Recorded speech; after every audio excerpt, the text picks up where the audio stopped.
Welcome to this lecture on asexual reproduction in bacteria and other prokaryotic organisms. In this particular lecture, I shall be focusing on the minor types of reproduction, namely different exospore formation, including budding, including cyst formation, and then I shall be talking about the asexual reproduction in cyanobacteria, that is the different types of endospore formation, and then I shall be going into archaea and we will see the different types of asexual reproductive mode in archaea.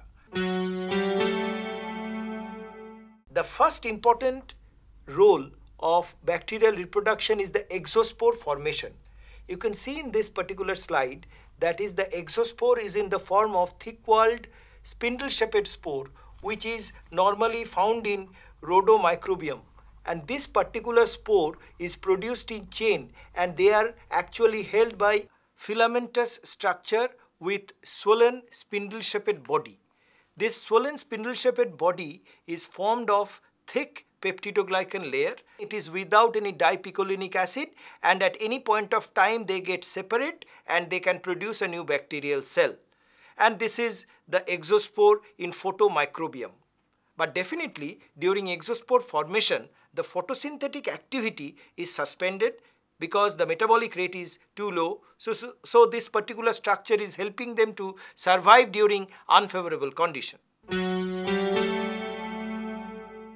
This phenomenon of budding is found in planktomyces, where you can see there is a central cell and there will be stalk-like projection, and this stalk-like projection will be producing peripheral swollen structure which is commonly in the form of buds, and these buds actually will reproduce, the DNA will reproduce and they will produce minor structure or small offsprings, and these offsprings will be separating from this particular stalk-like projection and will produce new cell. But this particular structure is the prostheca, and this prostheca is the stalk-like projection of the vegetative cell. So very often this particular prostheca will indicate whether that particular bacteria will produce an endospore or whether it will develop exospore in the form of buds. Now the particular life cycle of Colobacter is actually showing these different stages of binary fission and the stalk formation. As you can see in this particular slide, that the different stages of cell division represented by the gap 1, the synthetic and the gap 2 phase is actually showing what are the changes that take place in the bacterial cell of Colobacter. What we see is this particular cell with the flagella and the pili is the original bacterial cell, and there the DNA will gradually show methylation or hemimethylation and it will prepare itself for division. And then during the initiation of the S phase, this particular bacterial cell will lose the particular flagella and the DNA start replicating. So here you can see as it is going to the middle of the S phase, they are producing the long holdfast like stalk, and this particular holdfast will hold the bacteria to the substratum, and at the same time the particular DNA is almost getting fully replicated and it will continue in the next phase. And then during the outset of the G2 phase, there will be the formation of the FTZ ring, which will divide this particular bacterial cell into two cells, and the upper one or the daughter cell will produce the non-motile bud, and this non-motile bud towards the end of the G2 phase again will produce the active flagella, and then this particular bacterial cell will divide fully. One will be showing sedentary habit, that it will be attached to the substratum, while the other with the developing flagella will now be free living or swarming cell will be produced from a stalk-like cell. What is important in Colobacter are the presence of this stalk and the presence of the cilia. So there must be different protein factors which actually control this stalk and this cilia formation. You can see in this particular slide that this is a Colobacter cell and there are different factors represented by Pli-C and Pod-J. In the first case, here actually the Pli-C is a histidine kinase protein, which is determined, whose polar position is determined by the pod J protein. So you can see it is actually this plici which ultimately is developing the cilia. But at the same time, the pod J, it is having the two forms. One is the pod JL. When the pod JL is there, there is no cilia formation. The moment the pod JL is truncated to produce the pod JS or the short form, then the cilia is formed.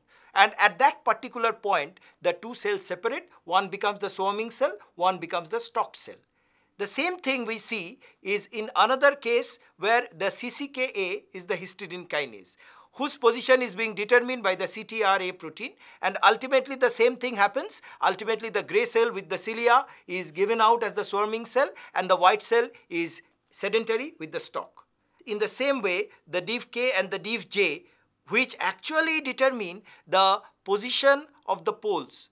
The div K will here determine the formation of the cilia, and the div J will determine the formation of the stalk. So there are definite protein factors which ultimately determine whether that particular bacterial cell will produce the cilia or whether it will produce the prostheca and thereby getting attached to the substratum. But what is interesting that in this particular case of Caulobacter, that the stalk is actually the projection of the same cell and it is not a foreign structure. But in this particular stage, that is where we see in Gallionella, this stalk is not actually formed of protein. It is formed of some iron which is deposited, and it will produce a long iron stalk.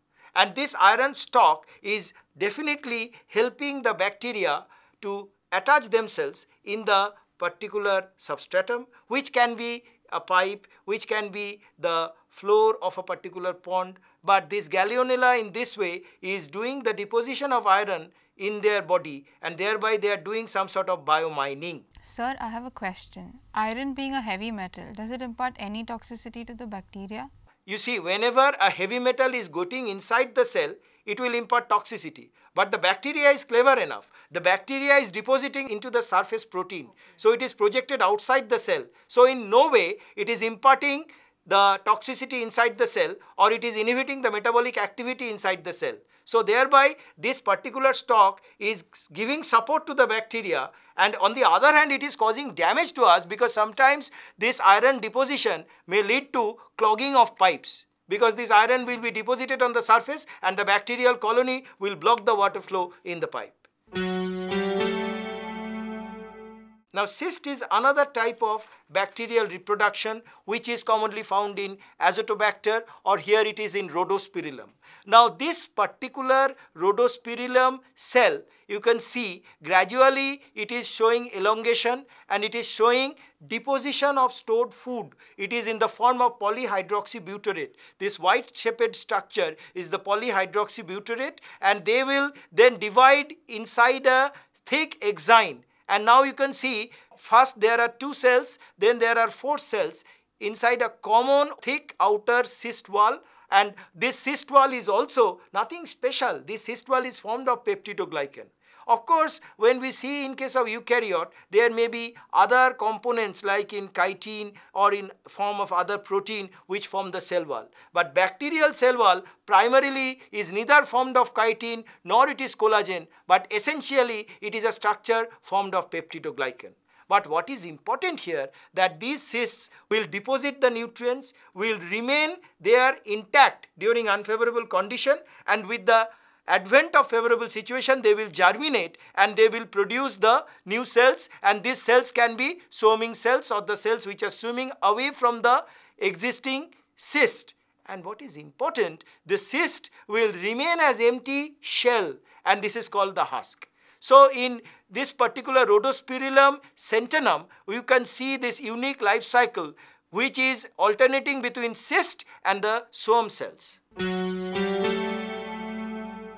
Primarily, it is survival during unfavorable condition. At the same time, it is depositing the stored food in the form of polyhydroxybutyrate, and there may be sometimes it so happens that this cyst will help the bacteria to survive for longer period, and thereby it can actually increase the pathogenicity. When it is inside my body, this thick wall will protect it from gastric H cell or other digestive enzymes. This metabacterium is a filamentous or elongated cell, and at the time of asexual reproduction, it is actually increasing in size. And as it increases, you can see that they develop segmentation, specific segments. And as these segments are formed, they are producing a typical segmented filamentous bacteria, and this SFB will produce the small cells inside. You can see these are the cells which are produced inside. And ultimately these cells will undergo swelling and will produce functional endospore-like structure. So this particular structure actually starts in the form of a filamentous growth and ultimately produces endospore, and thereby it allows the bacteria to survive both during unfavorable as well as during favorable conditions. The cyanobacterial cell is actually dividing simply by binary fission like in normal bacteria, and this process, the cells are called the macrocyte. But always the cyanobacteria will not reproduce by binary fission.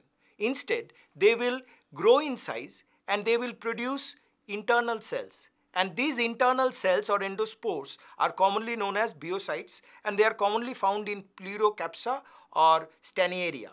This particular cell will produce definite thick-walled green cells which look like the vegetative cell, only they are smaller in size.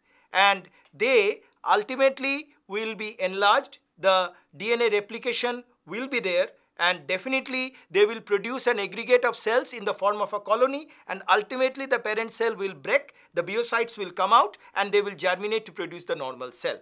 But there is a definite question that what is the primary difference between a normal biocyte and a macrocyte. As I have already told you, the macrocyte will be bigger in size, the biocyte will be smaller in size, and definitely the macrocyte, the normal metabolic activity will be fast regained. But in biocytes, they are more like resting spore, so they will take more time to be normal again. So definitely macrocytes are produced whenever the vegetative condition is ideal or there is adequate food, and at the same time they will also photosynthesize faster because of the presence of the PS1 and PS2, whereas the biocytes will take more time to show photosynthesis. Cylindrospermum you can see here, they are mainly filamentous cyanobacteria. Now acinites are basically thick-walled spore. They may be terminal or they may be central in position. And these thick-walled spore are produced more in number when there is more nitrogen. In the presence of, say, a compound called dinitrophenol, they are actually inhibited. So sometimes the condition is such that there will be more acinites produced, and sometimes when there is any antibiotic like chloramphenicol, like streptomycin or like dinitrophenol, this particular filamentous structure will not produce any acinites. Now acinites can be macrocyclic or microcyclic. Now microcyclic acinites are smaller one, and naturally their endurance power is also less and they germinate faster. Whereas the macrocyclic ones, they are germinating less faster and they can act as a storage cell for a longer period. So what is the difference between an akinete and an endospore? Yeah, you see, an endospore is commonly found in a bacterial cell, and this endospore is a thick-walled structure, multi-cell layer is there which will allow the bacteria to survive during unfavorable condition. But an akinete is a relatively thin, not that much thick walled spore where there will be normal photosynthetic activity, and most importantly this particular akinete will be flanking another type of spore which is heterocyst. So the photosynthetic activity in akinete is relatively more than in endospore. The akinete formation is also seen in Anabaena cylindrica. This Anabaena cylindrica were subjected to stringent environmental condition, and it is grown in a limestone rock because of its alkaline pH for 28 days, and it was subjected to very low to very high temperature. Maybe they are subjected to -80 to +80 degrees centigrade. They were exposed to UV. They may be 325 to 400 nanometer. They were given very low pressure condition, and under this condition they were allowed to stabilize, and then they were sent to the low Earth orbit with the help of a satellite, and they remained there. And this is almost 1/3 of the normal geostationary satellite, which is at a height of 22,282 miles. And when they were sent almost a month, they survived. But of course, they showed massive photo bleaching. This is the normal green condition where there was no photo bleaching, and this is the photo bleached cyanobacteria. And when they were allowed to remain in the dark, they again developed the photosynthetic pigment. So that means the entire cyanobacteria is not dead. The Anabaena again is coming alive because of the presence of these thick-walled akineids, which allowed the photosynthetic activity, produce the chlorophyll, and again make the bacteria survive. So in one word, this akinete is a reproductive cell because it helps in the rejuvenation of the cyanobacterial cell. Hormogonia is commonly found in a filamentous cyanobacteria. Like nostoc and Anabaena, they will show specific region which is like a disc-like structure. But actually it is not a disc. It is a portion where there will be no photosynthetic cell. And whenever there is some external pressure, then this particular fragment will be breaking, and they will break by fragmentation and will produce a new cell. And so this new fragment which is produced is called hormogonia. But this particular figure you can see in nostoc, this hormogonia can actually exhibit gliding motility on one hand, and also it can exhibit adhesion. As you can see here, these blue structures, these are stained hormogonia present in nostoc. So what does it indicate? It indicates that it can actually make the bacteria move from one unfavorable situation to another favorable situation on one hand, and at the same time when it reaches the favorable condition, it will stay there by adhering to the substratum surface. Hormocyst is actually a thick-walled structure which is developing close from the heterocyst, which is another thick-walled cell. But these hormocysts will actually produce new filamentous structure whenever they are breaking by fragmentation. And this hormocyst will produce new plant body. And the hormocyst definitely will allow the bacteria to colonize in a favorable condition. Fragmentation is the process, and it is the process by which the hormogonia or the hormocysts are getting separated from a filamentous bacteria and will produce new plant body. You can see in this case, these are the new filaments which have been actually fragmented from the parent filament and produce new plant body, and thereby in one way they are producing a colony of filamentous cyanobacterial cell. There may be another type of spore which is commonly called the exospore. You can see they are clearly produced from the tip of the filament, and there may be slight protection in the form of this gelatinous wall, and these spores are produced in chain. In case of Oscillatoria, they are cut off due to a water current, and they produce new filament on being separated. And these exospores, because of their minute size, they are also termed as nanocysts. So these nanocysts or exospores in case of cyanobacteria are also a unique method by which they can colonize and they can survive in unfavorable condition. Heterocysts as such is a thick-walled spore which actually is helping the cyanobacteria to fix nitrogen because of the presence of nitrogenase enzyme. But this heterocyst definitely is being flanked by a unique cell which is akinete. So akinete is the photosynthetic component, heterocyst is the nitrogen fixing component. You can see initially this filament have the same type of cell. So there will be some of the cells, this is, you can see here it is showing gradual enlargement. And as the cell is getting enlarged, it is developing new material, and this new material will produce the mature heterocyst, and as they produce the mature heterocyst, it is not showing any photosynthetic activity, it is only involved in nitrogen fixation, and for that the nutrition is being supplied by the vegetative cells in between, which may be the akinites or other vegetative cell. The ultrastructure of heterocyst, you can see that the heterocyst is having the outer polysaccharide layer, then it is followed by the glycolipid, then the outer membrane, then the cytoplasmic membrane. So it is a four-layered protective structure, and then there is the cytosol which is having the nitrogenase enzyme for nitrogen fixation, and most importantly they are having a polar granule. This polar granule is having the Sanophysian granules. So these Sanophysian granules are the stored food. During this process of nitrogen fixation, the nourishment is provided by the Sanophysian granules, which will produce these white channels. So it will produce a sort of honeycomb-like structure, which is nothing but the gradual dissolving of the cyanophysian granules. Ultimately, this is the matured heterocyst. It's considered as a particular reproductive spore because it is also helping the particular cyanobacteria to survive during unfavorable condition.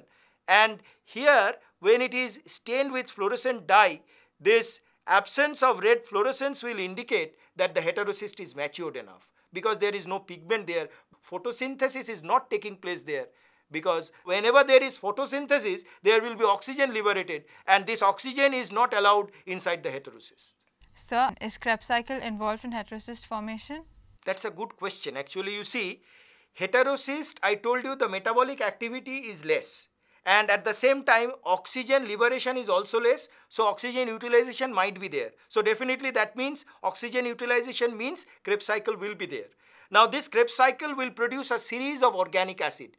One of them is oxaloacetic acid, and this oxaloacetic acid will produce the oxoglutarate, and this oxoglutarate deposition in the heterocyst wall before it is formed in the pre-heterocyst condition will allow the deposition of calcium, and at the same time this oxoglutarate will also help in the expression of certain protein like the PAT-S or the heterocyst K protein.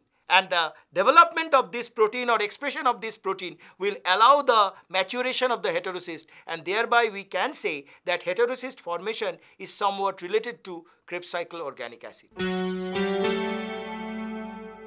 Archaebacteria is one of the oldest member of living organism in this world. Archaea also reproduces by normal binary fission. That means the cell is getting elongated and there will be the formation of two daughter nucleoid or daughter DNA by the normal DNA replication, followed by this kink or constriction, which will be ultimately determined by the formation of the FTSZ ring. And this FTSZ ring will complete the process and it will produce the new daughter cell. And because they are producing two identical cells, it is called the binary fission. Apart from binary fission, some of the archaea can also reproduce by multiple fission. In this particular case, a multiple fission is a cell where it will undergo repeated division and it will produce series of these archaeal cells. And they are producing a huge colony which ultimately appear like lobes of brain, human brain. And these particular cells, with the advent of favorable condition, will ultimately germinate and produce new cell. But the question is, this particular cell, as because they are producing a thick external wall and they are showing repeated division inside, that is multiple fission, they also help the organism to survive during unfavorable condition. Archaebacteria is not showing a filamentous structure always. Normally this round cell will show elongation, will show multiple lobation, and ultimately from this lobe they will undergo binary fission and they will divide, and thereby they will show this typical phenomenon of fragmentation. That means this small fragment which is getting separated from the parent cell will produce a new cell. So this is how fragmentation may also take place in archaea. Another very interesting archaebacteria is this Methanocoelius nigri, where you can see this is the vegetative cell like you see in yeast, this type of budding. So here also you can see they will produce a bud which is a protuberance, a lateral protuberance, and followed by the division of the nucleoid material and entry into the new cell. So this type of budding is also a common phenomenon commonly we encounter in case of archaebacteria. And this particular bud formation will ultimately produce a new structure or new phenomenon which is called genotypic switching.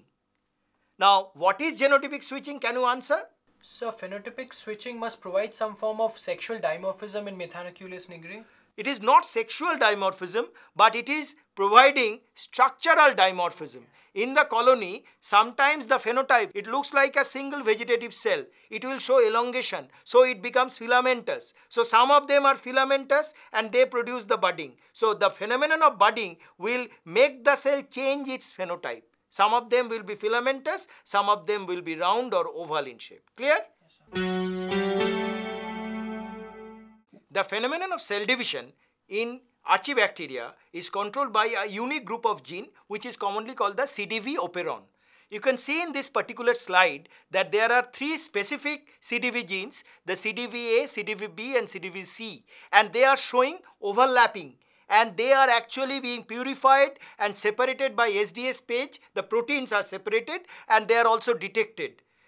This particular protein actually will control the cell division, and they will actually impart the cell cycle control or cell cycle checkpoints. These cell cycle checkpoints will indicate that if the CDV operon could find that the cell is dividing normally, they will not stop the process. But if there is some damage, DNA damage due to UV radiation, the CDV will cut off the process and the cell division will come stand still. So thereby, though Archibacteria is a very primitive group of organism, it can also show a specific mechanism by which the cell cycle can be regulated.